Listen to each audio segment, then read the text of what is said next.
Hey everyone, Chad Cahill here, Beck's field agronomist in East Central and Northeast Illinois. Today I want to visit with you about a topic that has quite a bit of controversy around it. It's early planted soybeans. You know, one of the things in over 20 years worth of Beck's practical farm research, we found that the optimum planting date window for both corn and soybeans is the last 2 weeks in April. Early planted soybeans has gained quite a bit of attention over the last decade because as we see colder soils with a not so favorable forecast for planting corn, there's more of a tendency to think about planting soybeans now because we don't have that risk of imbibitional chilling like we do with corn. We don't see that as much of a factor.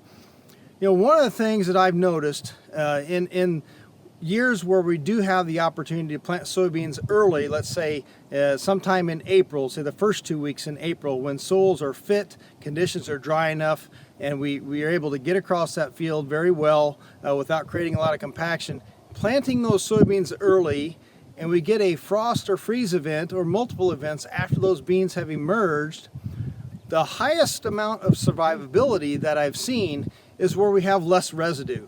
So in a field like this behind me that was in corn last year that had aggressive fall tillage and very little residue right now in the spring, if this field is well drained and we go in and plant beans early whenever we don't have quite a favorable forecast for planting corn and we want to put soybeans in there, there's more survivability if those soybeans do emerge and get a frost or freeze event come through.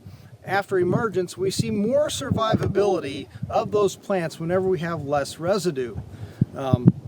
So one of the key things, if you are going to plant soybeans early, is to go into fields that are well drained, highly productive, and that have less residue on them, and possibly ones that have good tillage and residue management applied to them.